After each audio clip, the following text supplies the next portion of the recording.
ibarat film, kalian masih menonton trailernya. Lantas kalian bersikap, siapapun yang tidak sesuai dengan trailer yang kalian tonton, maka kalian sesatkan. Assalamualaikum warahmatullahi wabarakatuh. Halo teman-teman, ketemu lagi dengan doa Bang Desa ya di channel Mr. Coach. Yuk mari kita ngobrol channel ini. Yuk mari kita ngopi bareng. Ngopi sing kental, ngolah pikir dengan serius tapi santai. Hukum kencing sambil berdiri disebutkan dalam hadis dari sahabat Hudzaifah ibnul Yaman yang diriwayatkan oleh Bukhari Muslim. Hudzaifah bercerita, "Atan Nabiyyu sallallahu alaihi wasallam subatata qaumin fabala qa'iman, fada'a bima'in fatawadda'a bihi." Nabi sallallahu alaihi wasallam pernah mendatangi tempat sampah sebuah kampung, lalu beliau kencing sambil berdiri. Kemudian beliau minta dibawakan air, lalu saya antarkan air ke beliau, kemudian beliau gunakan untuk berwudu. Hadis ini sahih riwayat Bukhari Muslim. Dan hadis ini dalil bolehnya kencing sambil berdiri, dan bahkan Ibnu Mundzir mengatakan beliau membawakan riwayat sejumlah sahabat yang mereka kencing sambil berdiri. Sehingga kencing sambil berdiri selama bisa menjamin tidak ada cipratan yang mengenai badan, hukumnya boleh. Bagi para salafi wahabi, silahkan kalian kencing berdiri berjamaah ya. Lah tapi kan setiap toilet kan ada Mas. Ada toilet umum biasa itu Mas. Ada, kayak wastafel gitu. Ada. Bagi kalian yang berpendapat bahwasanya kencing tidak najis atau apapun tidak najis, silakan saja. Sampai kalian sambil kencing sambil berdiri, kemudian muridnya kencing sambil berlari, atau sampean kencing sambil salto, silakan saja. Selama ada dalil, silakan saja ya. Ada dalil dan ada adab ya. Itu harus dijadikan satu teman-teman ya. Oh iya. Lagian kita tidak mengetahui keadaan Rasulullah di dalam hadis ini seperti apa dulu, keadaannya waktu itu dulu bagaimana, bos ya? Oh iya. Tidak mengetahui. Ini hanya sekedar tekstual teman-teman ya. Harus tahu asbabul wurudnya kalau hadis itu Mas. Oke. Ini saya ambil dari situs Wahabi ya, Bimdas ya. La haraja fil baul qa'iman wala siyaman indal haja ilaihi idza kana al makan masturan walakin al afdal al baul ala julusin lianna hadha huwa al ghalib min fi'li Nabi sallallahu alaihi wasallam. Kencing sambil berdiri itu jika memang kondisinya tidak memungkinkan teman-teman ya. Hajat Bos ya. Ya kondisinya tidak memungkinkan untuk duduk. Oh. Kondisinya Seperti sakit-sakitan nggak bisa Bos. Ya kondisional itu loh bos, kondisional. Jadi mengenai tadi statement yang di awal Ustadz siapa itu ya, nggak tahu. Jika menghukumi umum seperti itu, hancur teman-teman ya, hancur. Nanti jadi kencing berdiri itu hanya dalam kondisi-kondisi tertentu. Walaupun ada hadis, iya Rasulullah juga itu pasti dengan kondisi tertentu. Kemudian para sahabat yang banyak riwayat yang melakukan hal itu pun juga dalam kondisi tertentu. Tidak serta-merta menjadi hukum bebas bahwasanya kencing berdiri maupun duduk itu terserah siapa saja, tidak ya, tapi ini dalam keadaan tertentu bos ya. Bahkan bin Bas sendiri adalah menghukumi walakin al-afdal al-baul an julus di anna hadza wal ghalib min fi'li nabi. Ya, yang lebih afdal walaupun dalam keadaan tertentu, yang lebih afdal jika masih memungkinkan ya silahkan buang air kecil itu sambil duduk, sebab itu yang paling sering dilakukan oleh Nabi ya, seperti itu teman-teman ya. Seperti itu. Jika kalian di hotel atau di mal-mal besar memang tidak ada toilet yang memungkinkan kencing sambil duduk, adanya cuma toilet gelas yang seperti itu, ya mau gimana lagi bos ya. Ya terpaksa lah kita melakukan kencing sambil berdiri itu teman-teman ya. Cuma kondisi najisnya itu diperhatikan, kan gitu bos. Kondisi najisnya ya, soalnya kalau kayak gitu itu rawan teman-teman, apalagi yang di toilet gelas itu teman-teman ya, itu rawan sekali apa cipratan najisnya itu balik ke celana kita, umpamanya seperti itu ya. Kalau yang pakai sarung mungkin Tinggal ngangkat gini. Iya, iya. Lebih susah lagi juga, Bos. Makan masih ada celana, Bos. Masa iya pakai sarung nggak pakai celana, Bos? Kan ada celana juga di dalamnya kan. Ribet juga, teman-teman ya. Oke. Kalau sama Ustaz Zulkarnain, Anda masih mengambil sikap tegas. Anda tidak mau. Karena dia tidak mau merujuk. Tidak. Tuduhan-tuduhan dia terhadap Ustaz Yazid, terhadap Ustaz Firanda, tak berdasar sama sekali. Bang Ustaz Firanda sudah menegakkan hujah, tapi tetap ngeyel. Kalau sama beliau, saya anak tegas juga. Ustaz-ustaz juga semua sepakat tegas sama orang kayak gini. Beberapa waktu yang lalu ada salah satu ustadz di Indonesia dan mantan murid beliau yang pernah membuat surat dan persaksian bahwa Ustadz Yazid sesat dan menyesatkan, dan saya berlepas diri dari kesesatan beliau. Padahal dia pernah salah satu dari murid yang dididik oleh Syekh Ustadz Yazid di tahun 90-an. Kemudian berangkat ke Yaman dan pulang menjadi dai. Dinasihati oleh seorang ustadz, antum ustadz datangi itu Ustadz Yazid, beliau udah sakit parah sekali. Dan sampai beliau meninggal, antum belum sempat minta maaf. Antum akan menyesal nanti. Itu kayaknya Ustadz Zulkarnain, Bos ya, yang tidak sepakat dengan Ustadz Firanda dan Ustadz Yazid. Ustadz Yazid katanya sesat menyesatkan.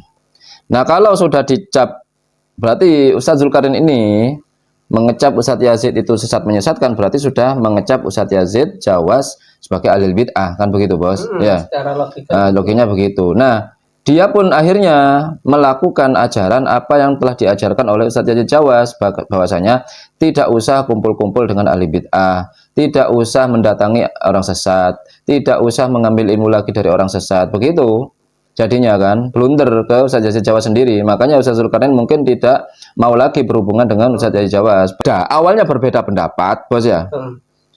Karena satu hadis dan hadis yang lain kalian berbeda pendapat, lama-lama kalian akan saling menyesatkan. Antar Ustadz Salafi Wahabi ini, Bos.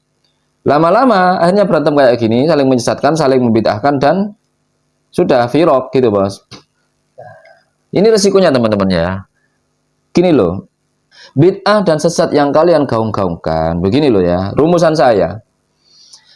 Kalian ini YouTuber-YouTubernya dan ustadz-ustadznya ini ibarat film, kalian masih menonton trailernya. Lantas kalian bersikap, siapapun yang tidak sesuai dengan trailer yang kalian tonton, maka kalian sesatkan.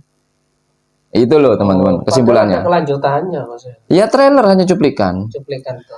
Mengenai para imam, baik muhaddisin, baik fuqaha, baik siapapun, imam-imam yang dahulu-dahulu, selain para sahabat loh ya, itu, mereka itu, ibarat film, mereka menonton spoilernya. Spoiler itu tidak sama dengan film aslinya. Spoiler hanya sebuah gambaran dari catatan, bahwasanya film ini begini, narasinya begini, skripnya begini. Begitu, sesuai dengan skrip saja. Masing-masing kalian menonton trailer yang berbeda dari cuplikan sebuah film, gitu loh. Makanya kalian ketika bertemu dengan orang lain yang menonton trailer yang berbeda dari sebuah film, kalian akan menentang, menuduh mereka nggak sesuai dengan film. Iya. Padahal kalian masing-masing hanya menonton cuplikan trailer yang berbeda. Kan aneh kalian itu. Jangankan kalian, para imam saja itu ibaratnya hanya menonton spoiler. Mereka hanya menonton skrip dari sebuah narasi yang disadur dari film aslinya. Film aslinya nggak seperti itu. Panjangnya.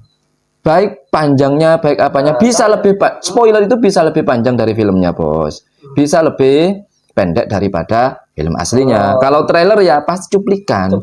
Itu loh, harusnya kalau orang pinter, oh mungkin kamu trailer yang berbeda ya. Lihat barangkali nanti pasti nanti nyambung ini. Begitu kalau orang yang cerdas ya. Sekitar anak ini memiliki pemahaman bahwa pemerintah tidak berhukum dengan Allah adalah kafir, pengikutnya menyembah tagut. Bagaimana ini? Ini tadi sudah jelaskan tentang pemahaman apa di sini? Khawarij sesat.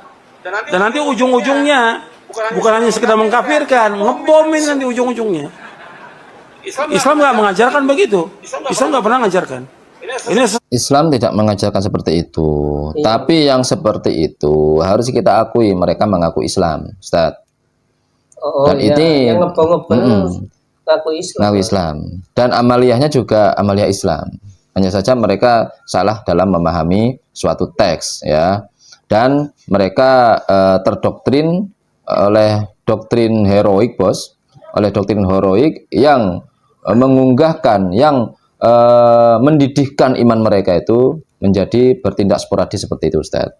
Dan rata-rata, Ustaz, pelaku-pelaku itu bermula dari manhaj yang katanya antum salaf wahabi ini, Ustaz. Mereka bermula dari itu, gitu loh. Langkah awalnya dari sini, dari wahabi salafi. Iya. Makanya wahabi salafi dibagi lagi tiga, bos. Sebenarnya banyak pembagiannya, cuma yang umum itu nantinya, bos. Takfiri, Oh iya. jihadi, dan ibadi. Kan begitu, bos, ya. Cuma sama-sama salafi wahabi, gitu loh. Bukan NU mereka yang umum itu. Yang awalnya membid'ahkan amalnya. Membid'ahkan. Kemudian berkembang nanti menyesatkan, berkembang lagi mengkafirkan. Nah ini Kalau kalau halal lah. halal darahnya, begitu, Ustaz. Kelak nanti di akhirat yang ngebom itu kan tidak akan masuk surga, bos.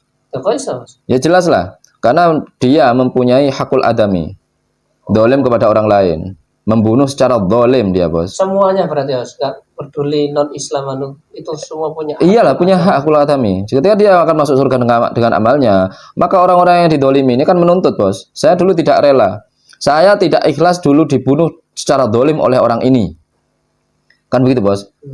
Karena saya masih punya kewajiban menafkahi anak istri saya, tapi tiba-tiba saya meninggal dengan dolim, yang membunuh adalah orang ini dulu di dunia menjadi teroris. Saya tidak rela dia masuk surga. Dan Allah tidak akan mengampuni dosa seseorang kecuali Minta maaf, bos. orang yang didolimi ini memaafkannya. Memaafkan. Kan begitu, bos? Ya, ya. Ya, seperti itu. Oke, lanjut. Apa bid'ah? Bid'ah secara bahasa sesuatu yang tidak ada contoh sebelumnya. Itu secara lugah. Tidak ada contoh sebelumnya. Pengeras suara ini bid'ah bukan? Bid'ah tidak? Bid'ah lugatan. Secara lugah. Pesawat bid'ah. Ngerti saya arahnya kemana. Kalian kan kalau urusan masalah dunia bebas, sudah gak apa-apa. Karena hadisnya kan begitu, bos. Antum a'lamu bi umuri dunyakum, kan begitu, bos, ya. Kalian lebih mengerti dengan urusan dunia kalian. Masalah urusan dunia. Kalian itu mengambil hadis itu untuk memilah lagi hadis kullu bid'atin dholalah. Kalian kan begini, kullu bid'atin, semua sudah. Awalnya kan begitu. Semua bid'ah, bos. Di situ ada kullu sudah. Kullu, ada lafadz kullu. Kullu bid'atin, semua bid'ah. Tidak ada pengecualian di situ. Tidak ada bid'ah hasanah, tidak ada bid'ah. Semua bid'ah pokoknya. Lantas, untuk pembelaan, tiba-tiba kalian mencatut hadis Nabi. Antum a'lamu bi umri dunyakum itu. Kalian yang mengetahui lebih mengetahui urusan dunianya. Jadi untuk masalah dunia tidak apa-apa lah. Berarti lafadz kullu di situ Anda sendiri, antum ini mengakui bahwasanya kullu bid'atin. Lafadz kullu itu berarti tidak semuanya, kan begitu. Cuma masih sesuai dengan kepentingan kalian. Itu loh, bos. Sama Imam Syafi'i, bos, lebih dekat mana zamannya dengan Ibnu Taimiyah, Abdul Wahab, Ibnu Qayyim, dan ulama-ulama Wahabi? Lebih dekat mana masanya kepada Rasulullah? Lebih dekat Imam Syafi'i karena lebih salaf, kan begitu, bos, ya? Betul lah, bos. Nah, lebih dekat mana zamannya kalian dengan Umar bin Khattab? Zamannya dengan Nabi, ya lebih dekat Umar bin Khattab. Berarti kan yang lebih mengetahui keadaan film aslinya Sayyidina Umar bin Khattab, bos, ya. Beliau aktornya langsung. Ya kan, dari sebuah film ini. Ini hanya perumpamaan, teman-teman, ya. Maka beliau yang lebih paham kondisinya saat itu. Lalu kenapa beliau menciptakan sebuah bid'ah lagi? Bid'ah tentang taraweh. Ini yang dijadikan landasan Imam Syafi'i bahwasanya bid'ah itu ada yang bid'ah Dolala. hasanah, kan Ya. begitu bos ya? Ada yang dolala, ada hasanah. Ini yang termasuk bid'ah hasanah, kan begitu. Termasuk jika masalah ibadah pun kalian tidak akan mampu. Kalian tidak akan mampu untuk menghakimi semua ibadah itu bid'ah dolala, tidak akan mampu. Kenapa? Karena Al-Quran pun kan sumber ibadah. Itu masih terjemahan kalian. Terjemah itu juga produk bid'ah. Terjemahan hadis juga produk bid'ah. Bahkan hadisnya sendiri pun itu Bid'ah, Mas. produk bid'ah. Pembukuan hadis Pembukuan itu. Ini masih kalian ingkari. Kalian Mungkin itu kan obrolan hari ini mudah-mudahan bermanfaat, mudah-mudahan mencerahkan. Yuk mari kita berpikir lagi ya. Coba berpikir lagi dengan jernih. Yang baik-baik semuanya datang dari Allah, yang jelek-jelek datang dari kami. Mohon maaf. Wa akhirul kalam. Assalamualaikum warahmatullahi wabarakatuh. Waalaikumsalam warahmatullahi wabarakatuh.